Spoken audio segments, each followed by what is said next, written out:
The horror genre has always thrived on interconnected mythologies, but few connections have proven as intriguing as the potential link between Zach Cregger's emerging horror universe and Stephen King's vast multiverse. The speculation began when Warner Bros. Launched a viral marketing campaign for Cregger's 2025 film Weapons, creating the fictional Maybrook News website that explicitly referenced events from his 2022 breakthrough, Barbarian. Most compelling was an article titled "Underground Prison Discovered in Rental Home," which directly mentioned Tess Marshall, the protagonist of Barbarian, and described her escape from, quote, shocking circumstances involving hidden tunnels beneath a Detroit rental property. While Cregger himself has stated that the films are not officially connected, describing the reference as simply for fun, the thematic and structural parallels between his work and Stephen King's cosmology suggest something far more profound. At the heart of this theory lies the proposition that Cregger's horrors represent different manifestations of evil from Stephen King's multiverse.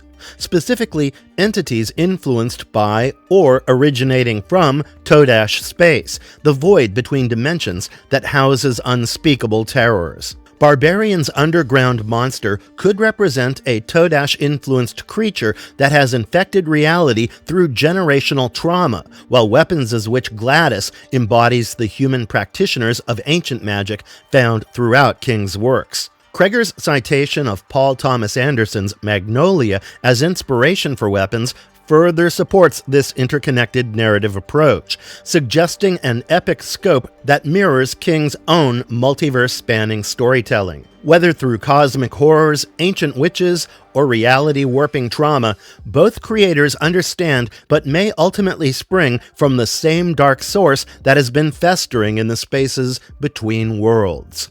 Understanding Todash space. To comprehend how Cregger's films might intersect with King's multiverse, we must first understand Todash space, the fundamental connective tissue of King's cosmic horror mythology. Todash space represents the primordial void that exists between universes in King's Dark Tower series, described as an endless void of darkness that exists between universes, where deadly monsters roam free. This realm serves as both the birthplace and dwelling place of entities too terrible for human comprehension, embodying what King scholar Robin Firth describes as dimensionless nothingness that exists between alternate universes in the metaverse. The concept draws heavily from H.P. Lovecraft's cosmic horror traditions, positioning humanity as insignificant specks in a universe filled with incomprehensible forces. In King's It, this void is referred to as the macroverse, the dimension from which Pennywise originates, a realm containing and surrounding our universe that houses forces of consumption, destruction, and malevolence. The relationship between the macroverse and Todash space remains deliberately ambiguous in King's work, with some scholars suggesting they represent different layers of the same cosmic structure. Crucially, these otherworldly entities enter our reality through thinnies, weaknesses in the fabric of space-time where the barriers between dimensions have worn thin. King's The Mist presents perhaps the clearest example of this phenomenon, where the Arrowhead Project's experiments inadvertently create a thinny that allows Todash creatures to invade our world. Similarly, From a Buick 8 features a mysterious car that serves as a portal to Todash space, with its previous owner likely being a low man, and the car a portal to the Todash spaces from which creatures escape. The psychological impact of Todash exposure proves as devastating as the physical threat. In King's story The Jaunt, travelers who experience the void conscious describe it as eternity in there, with one victim clawing out his own eyes while screaming, "Longer than you think, Dad, it's longer than you think." This psychological destruction reflects a fundamental truth about Todash entities. Human minds simply cannot process their true nature without suffering complete breakdown. As King explains in various works, these creatures exist beyond our understanding of physics, mathematics, and reality itself. The Crimson King, the ultimate antagonist of the Dark Tower series, demonstrates the full horror of Todash space by using it as punishment, casting enemies into the void to suffer eternal torment among the monsters. This establishes Todash not merely as a source of creatures, but as a realm of active malevolence that corrupts everything it touches. Understanding this cosmology becomes essential when examining how Cregger's underground horrors and ancient evils might represent manifestations of the same primordial darkness. Someone else is down here. What? Someone bit me. Barbarian's underground horror as Todash manifestation. Examining Barbarian through the lens of Todash space reveals striking parallels that suggest the film's underground horror represents a localized manifestation of interdimensional evil. The mother, who was the film's primary antagonist, exhibits characteristics consistent with a Todash-influenced entity. Her incomprehensible appearance and behavior reflecting the reality-warping presence of creatures from the void between worlds. Her existence as the product of generations of abuse and incestuous breeding creates what King's mythology would recognize as a thinny, a weakness in reality where repeated trauma has worn the barriers between dimensions dangerously thin. The film's setting in Detroit's Brightmoor neighborhood provides the perfect environment for such dimensional erosion. The area's decades of urban decay, abandonment, and social collapse mirror the conditions that King associates with reality breakdown throughout his works. Just as Derry, Maine becomes a focal point for its cyclical experiences due to its history of violence and trauma, Brightmoor's accumulated suffering creates ideal conditions for Todash influence to seep through. The mother's tunnel system beneath the house serves as a physical manifestation of this dimensional weakness, creating a liminal space where normal rules cease to apply. Frank's basement operation represents the initial breach point, a space where human evil has been so concentrated over decades that it's attracted otherworldly attention. The hidden tunnel network that Frank excavated mirrors the spaces between worlds that King describes throughout the Dark Tower series. These underground passages function as more than mere physical constructs.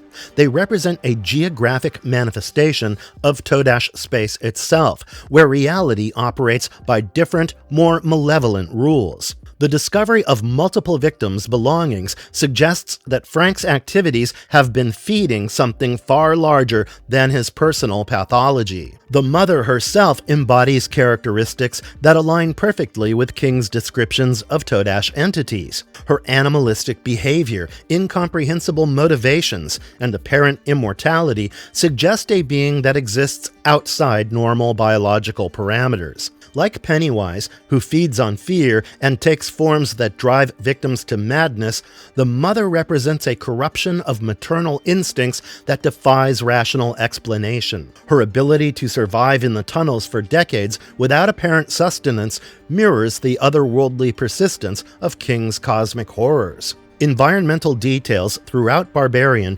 reinforce these Todash connections. The house's dual nature, appearing normal above ground while concealing horrors below, perfectly matches King's concepts of overlapping realities where worlds bleed into one another. The property's history of double booking and confusion reflects the reality distortions that occur near Thinnies, where cause and effect begin to break down.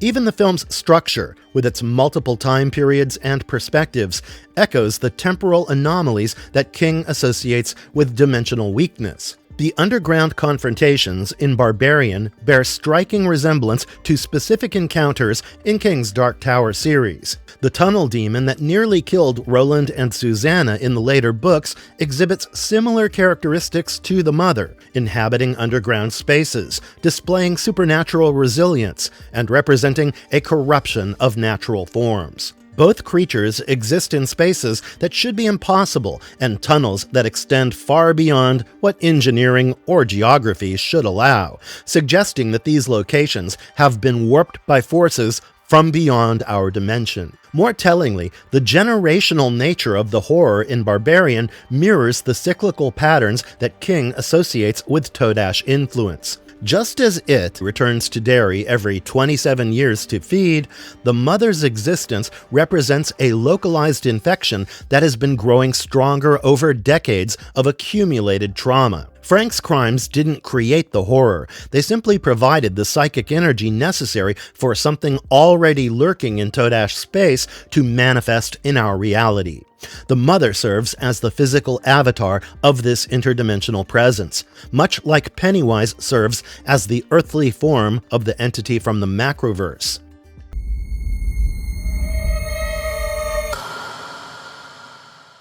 Weapons Witch and the King connection. While Barbarian suggests Todash influence through cosmic horror elements, Weapons presents a different but equally compelling connection to King's multiverse through its central antagonist, Gladys the Witch. Gladys isn't a Todash entity herself, but a human practitioner of the ancient magic that runs through King's worlds, the kind drawn from the dark spaces between realities. Gladys's magical methodology bears striking resemblance to the ritualistic practices found in King's supernatural fiction. Her use of thorny branches from a potted tree, combined with blood, hair, water, and bells, creates a comprehensive magical system that echoes the sympathetic magic employed by King's various witches and sorcerers. The potted tree itself serves as a fascinating focal object, potentially representing a cutting from one of the mystical plants that grow in the territories beyond normal reality.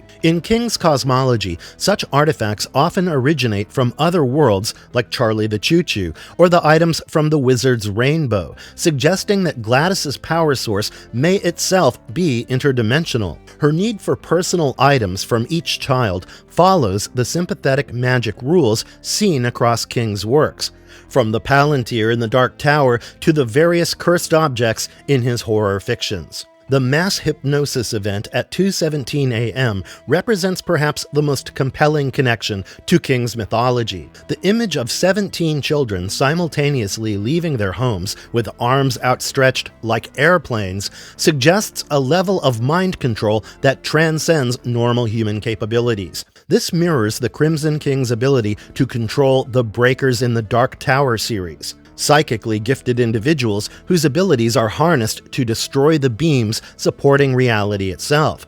The specific time of 2:17 a.m. may represent what King would recognize as a thinny moment, a period when the barriers between worlds are at their weakest, allowing for enhanced magical activity. Gladys's basement prison serves multiple functions within King's cosmological framework. Like Frank's tunnels in Barbarian, it operates as a liminal space where normal reality breaks down. The 17 children standing motionless in their trance state exist in a condition that echoes the Todash state between worlds, neither fully alive nor dead, but suspended in a supernatural limbo. Alex's forced role in feeding them soup maintains the threshold existence, keeping them just alive enough to continue providing magical energy while preventing them from returning to full consciousness. The witch's background story reveals additional connections to King's mythology. Her arrival at Alex's family home under the guise of needing care, followed by her magical subjugation of his parents, mirrors the pattern established by numerous King antagonists who infiltrate normal households. The parents' reduction to mute, motionless figures at the dining table represents a form of living death that appears throughout King's work, from the zombified residents of Salem's Lot to the mind-controlled victims in various Dark Tower stories. Gladys's death, torn apart by the children she enslaved, echoes King's theme of kids uniting to destroy evil. The children's primal violence when the spell breaks mirrors the savage justice that concludes many of King's tales, suggesting that confronting true evil sometimes requires abandoning civilized restraint. The permanent psychological damage inflicted on both the children and Alex's parents aligns with King's consistent portrayal of supernatural encounters leaving lasting scars that rational therapy cannot heal. More significantly, Gladys's magical practices suggest knowledge that could only come from contact with forces beyond normal reality. Her understanding of sympathetic magic, life force manipulation, and mass mind control implies either direct contact with Todash entities or access to ancient texts connected to the Dark Tower mythology. The potted tree that serves as her focus object may represent a cutting from the Tree of Life that grows at the base of the Dark Tower, or from one of the mystical groves that exist in the territories between worlds. Shared universe evidence and parallels. The structural and thematic parallels between Cregger's films and King's multiverse extend far beyond surface-level horror elements, suggesting a deeper mythological connection that transcends the specific viral marketing references. Both creators understand that true horror emerges from the collision between mundane reality and incomprehensible evil, with ordinary locations serving as doorways to cosmic terror. Geographic proximity plays a crucial role in both mythologies. King consistently sets his horrors in decaying American communities, where economic collapse and social breakdown have created psychological vulnerabilities that supernatural forces can exploit. Barbarian's Detroit setting and Weapons' small-town Maybrook mirror locations like Derry, Maine, or Salem's Lot, places where institutional failure and community decay have created ideal conditions for evil to flourish. The proximity of these fictional events, Detroit and Pennsylvania, to King's typical Northeast settings suggests they exist within the same regional ecosystem of supernatural threat. The pattern of institutional failure runs through both universes like a toxic thread. In Weapons, authorities fail to find 17 missing children for over a month, while in Barbarian, decades of kidnapping and murder occur without police detection. This mirrors the willful blindness that King consistently portrays in his fiction, where adults either cannot see supernatural threats or actively choose to ignore them. The school officials in Weapons, who suspect teacher Justine, rather than investigating the real source of evil, echo the misguided authorities in King's works who consistently focus on rational explanations while cosmic horrors operate in plain sight. Both mythologies feature cyclical evil that feeds on repetition and routine. Frank's decades of systematic abuse in Barbarian parallel its 27-year feeding cycle, while Gladys's ancient hunger in Weapons suggests a predator who had been operating across generations. These patterns reflect King's understanding that true evil doesn't emerge from isolated incidents, but from sustained corruption that gradually weakens the barriers between worlds. The cyclical nature also suggests that defeating such evil requires breaking the patterns that allow it to perpetuate, something that traditional authority figures consistently fail to accomplish. The targeting of innocent victims, particularly children and women, represents another crucial parallel. Both Cregger's and King's antagonists understand that innocence provides the most potent source of supernatural energy, whether through fear, life force, or psychic ability. The specific focus on children in both universes reflects a fundamental truth about cosmic horror. Evil seeks to corrupt purity because doing so provides both sustenance and psychological victory over the forces of creation and order. Underground spaces serve as consistent portals to horror in both mythologies. Frank's tunnel system and Gladys's basement prison mirror the subterranean layers found throughout King's work, from its sewers to the caverns beneath the Dark Tower.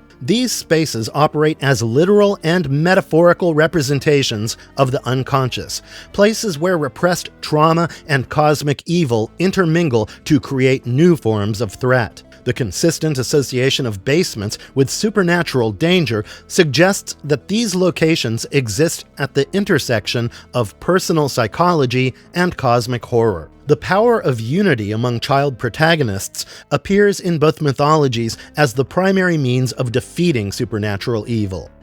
Alex's alliance with the controlled children to destroy Gladys mirrors the formation of King's various clubs of young heroes, from the Losers Club in It to the group dynamics in numerous other works. This recurring pattern suggests that children possess an innate resistance to cosmic horror that adults have lost through accumulated cynicism and rational thinking. Reality breakdown manifests through technological anomalies in both universes. Security cameras capturing the synchronized movement of children in Weapons echoes the photographic evidence that appears throughout King's work when supernatural forces interact with modern technology.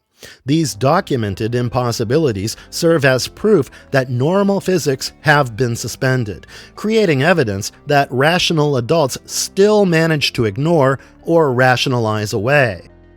This is a true story that happened right here in my town.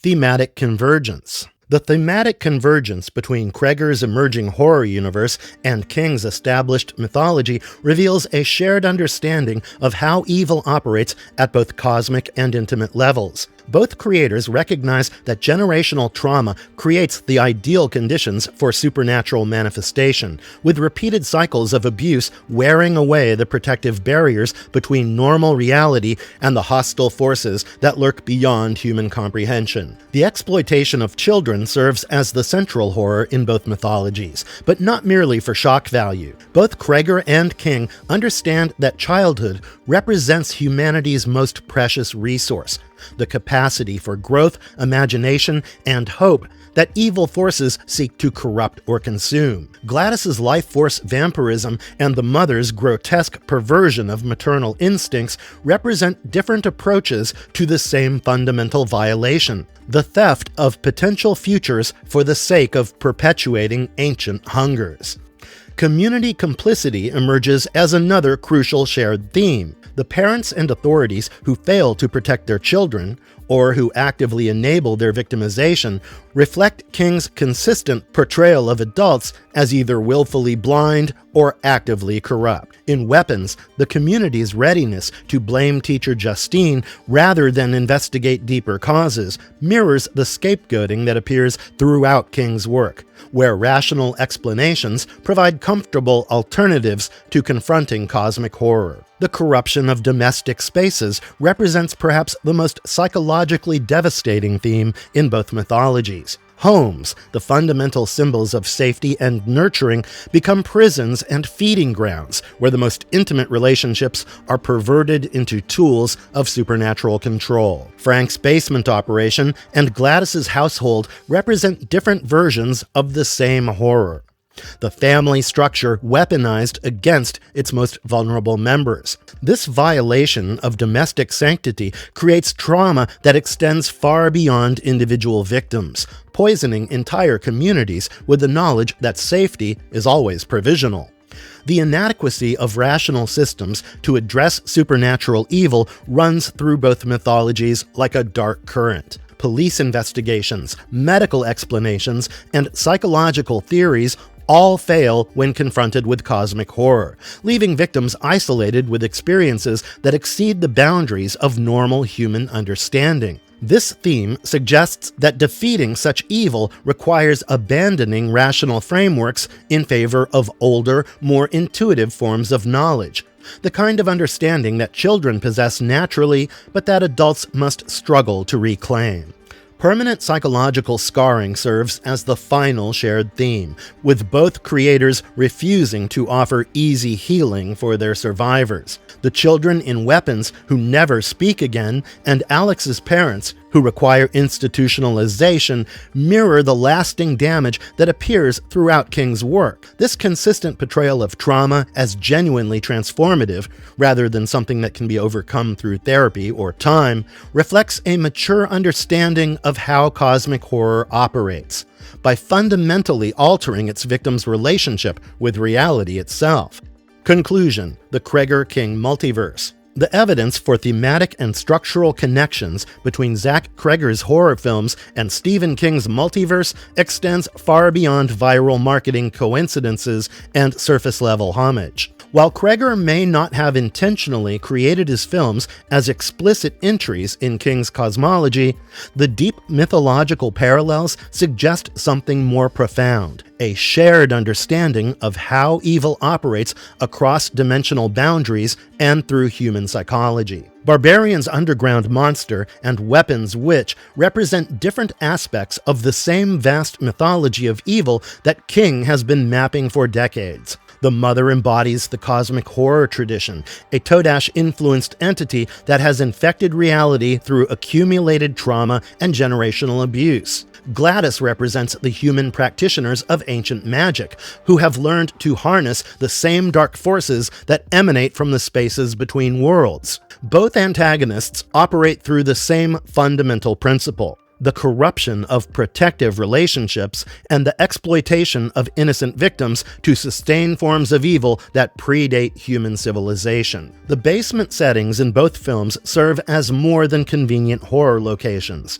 They function as literal portals to the kind of liminal space that King associates with dimensional weakness. These underground chambers operate according to different rules than the surface world, becoming theaters where cosmic evil can manifest through human agency. The permanent trauma inflicted on child victims in both films echoes King's consistent theme that genuine encounters with supernatural evil leave scars that rational healing cannot address. Cregger's upcoming Resident Evil reboot presents intriguing possibilities for expanding this mythological connection. Zombie outbreaks, when viewed through the lens of King's cosmology, could represent another form of reality breakdown, perhaps the result of pharmaceutical experimentation creating thinnies that allow Todash corruption to infect biological systems. The systematic spread of undead contagion mirrors the gradual reality erosion that King associates with cosmic horror, suggesting that different filmmakers may be unconsciously tapping into the same fundamental understanding of how evil propagates across dimensional boundaries. Whether through deliberate intent or intuitive recognition, modern horror filmmakers like Cregger appear to be expanding King's cosmology rather than simply paying homage to it. The viral marketing that connected Barbarian and Weapons may represent the beginning of a new approach to horror mythology, one that acknowledges the interconnected nature of evil while allowing different creators to explore various aspects of the same vast, terrifying universe. In this reading, evil takes many forms, but ultimately springs from the same dark source that King has been mapping throughout his career: the spaces between worlds where incomprehensible forces wait for opportunities to corrupt human reality. The theory gains additional weight when considering that King's Todash space was always meant to be connecting tissue between all realities, including, potentially, those created by other storytellers who understand that true horror comes from the recognition that our universe is neither safe nor rational, but merely one fragile reality among infinite possibilities for terror.